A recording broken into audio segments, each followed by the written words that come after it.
उदालगुरि जिल्ला सिंनि बरसला बियाब माइनाव आफाद आरो लाइमोन बाथौ आफादनि 23थि बोसोरारि जथुम्माया सानसेनि हाबाफारिजों जालाङो। सानसेनि हाबाफारि बायदि फुंबिलि समाव गौथुमनि फिरफिला बिरहोनाय आरो धोरोमारि सावराय जथुम खुंफुंनाय जायो होनना मिथिहोयो। मख'नो गोनांदि माइनाव आफाद आरो लाइमोन बाथौ आफादनि 23थि बोसोरारि जथुम्माजों लोब्बा लाखिनानै खुंनाय सानसेनि मेहेर गोनां धोरोमारि हाबाफारिनि गेवलां मेलाव बाथौ गौथुमनि गोबां दैदेनगिरि, ओनसोलनि मेलेमजिबि, रायजो राजा आरो गुबुन गुबुन आफादनि बिबानगिरिफोरा बाहागो लानाय सानसेनि हाबाफारिया जाफुंसार जायो होनना मिथिहोयो।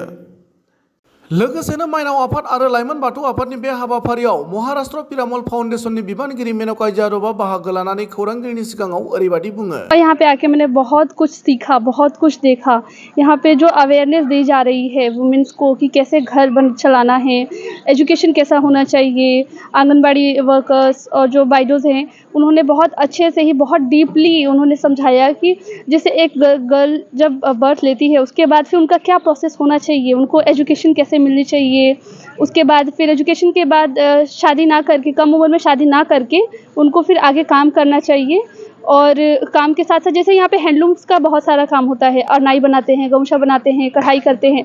तो वो सारी चीज़ें आप कैसे यूटिलाइज़ कर सकते हैं। तो इन सब चीज़ों के बारे में मैंने सीखा और ज़्यादा तो मुझे समझ में नहीं आता बोडो और आसामीज़, बट ये सारी चीज़ें बहुत क्रूशियल हैं हमारे लिए और ये कम्युनिटी के लिए जो अवेयर होना चाहिए, ये सारी चीज़ें आपने सीखी है। बेबादिनो मिरु दुलाराय बाथौ गौथुम माइनाव आफादनि लेङाइ बुंथिगिरि सांग्रिली बर' आरो मिरु दुलाराय बाथौ गौथुम माइनाव आफादनि आफादगिरि हेमलता बसुमतारी मोनाबो ओरैबायदि फोरमायो। जोंनि बाथौ धोरोमा मुलुगनि दरखङाव मोनहैबाय आरो बेजोंनो लोगोसे जोंनि खना खनला सारा बे भारतनि खना खनला सिङाव थानाय गासैबो बर' हारिफ्रा दिनै गावसोरखौनो मिन्थिनांसिगौ आरो मोनसे जाति हिसाबै थांनानै थानायाव गावहा जातिनि मोनसे सार्थजों धोरोमखौ लानानै जोङो माबोरै सोलिलांनांगौ, जों गावनि जाति हिसाबै जोंनि हारिमु, जोंनि आसार खान्थिफोरखौ जोङो रावफोरखौ बोरै हमथानानै लाखिनो हानांगौ आरो बेखौ मावनो थांनायाव साफ्रोमहाबो जे गिलिर बिबान दं, आं बेखौ खोब माने मुलुग दरबाराव मोनहैनायनि उनाव माने गासै जोंनि सारा बर' माहारिखौनो माने मिन्थिनायखौ आङो लुबैदों आरो। जोंनि बाथौ धोरोमा मोनसे मिथिंगायारि धोरोम बियो, जायखौ जोङो नुनो मोनै सासे इसोरखौसो जोङो सिबिनाय जायो। जाय इसोरा जोंनि थांना थानायाव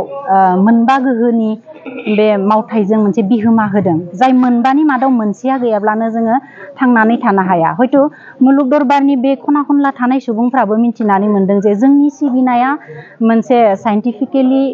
माबाजों सोमोन्दो दङ। बे हिसाबै निस्सय थारैनो माने जोंनो बे जों बाथौ धोरोमनि गेजेराव जि मोनसे मोनबा गोहोखौ लानानै सिबियो, बे गोहोआ जों गासै जिबि मुलुगनिनो गोनांथि दङ होननानै बिथांमोना हयथ' सानो आरो। जोंनि माइनाव आफादा बेखौनो सानदों जे जों माइनाव आफादखौ बोसोरफ्रोमबो माइनाव आफादनि बोसोरारि जथुम्माखौ सोंनानै जोंनि माइनावफोरा सांग्रांथि जायो, जेन न'खर संसार जानायाव बेले बेजे जाया, गथ' गथायखौ फरायहोनायाव बेले बेजे जाया, माखासे न'खरनि गुरलाय गुरजायखौ बेले बेजे खालामा, गावनि रोंगौथिजों गावनि धोरोमजों लोब्बा लाखिनानै गथ' गथायफोरखौ फरायहोनायाव, धोरोमनि फारसे आगान होनायाव, मिन्थिहोनायाव जों सांग्रां जानांगौ। बेखौ साननानै जों बोसोरफ्रोमबो बरसला बियाब माइनाव आफादा गामि गामि दावबायनाय हाबाफारिखौ लायो आरो लोगोसे माइनाव आफादा बोसोरे बोसोरे जोङो बोसोरारि थान्दै मेल, गेवलां मेल बेखौ लानानै जोङो माखासे गुलाय गुजायखौ जों सुस्रांनो नागिरदों। जों बेबायदिनो माखासे खना खनला हाबसोना थानाय माइनावफोरनि न'खरफोरखौ जों बे हाबाफारियाव लाबोनानै बिथांमोनजों लोगोसे जों सावरायलायनानै जोंनि माखासे जेरै जोंनि माइनावफोरा रं नाम्बार जाना सोरजोंबा खारखोमा लांनाय, खारलांनाय, सोरबा हौवाया हिन्जाव थानानै सोरबा सिख्लाखौ लांखोमानाय, सोरबा माइनावाबो हौवा थानानै सोरबा सेंग्राजों खारखोमा लांनाय, बेफोर माखासे जोंनि गेजेराव बेले बेजे सोमजिदों बर' हारिनि गेजेराव। बेफोरखौ नोजोर बोनानै जों धोरोमजों लोगोसे, धोरोम नङाब्ला जों समाजखौ फोथांना लाखिनो हाया, धोरोम नङाब्ला जोङो जोंनि आसार खान्थिया थानाय नङा धोरोम नङाब्ला जों जोंनि माखासे आब्रुथिखौ लाबोनाय हानाय नङा बेखौ जोङो साननानै जों माखासे गामि गामि गिदिं गिदिं गामि दावबायनानै गामिनि माखासे माइनावफोरखौ जों लाबोनानै जों बेबायदि आफादफोरावहा ज' खालामनानै आफादनि गेजेरजों बिथांमोननि गामिनि माखासे बेले बेजेफोरखौ सुस्रांनो थाखाय जों दिनै बेबायदि आफादखौ लानाय जादों। गुबुन फारसेथिं उदालगुरि जिल्ला बर' थुनलाइ आफादनि सोद्रोमा गसाइ सर्गियारिया दिनैनि बे हाबाफारियाव बाहागो लानानै हाबाफारिनि सोमोन्दै ओरैबायदि फोरमायथिनानै होयो। 23তম বাৰ্ষিক অধিৱেশন তেখেতসকলে একেলগে এই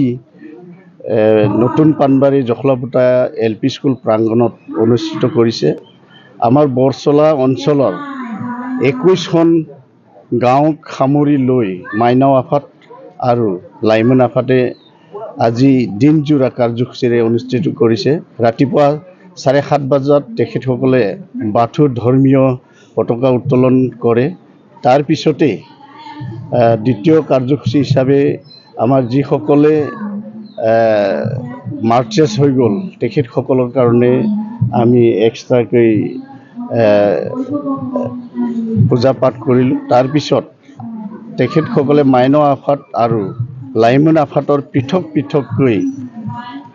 এটা প্ৰতিনিধি সভা অনুষ্ঠিত কৰে আৰু এই প্ৰতিনিধি সভা 12টা বজালৈকে প্ৰতিনিধি সভা অনুষ্ঠিত হৈছে আৰু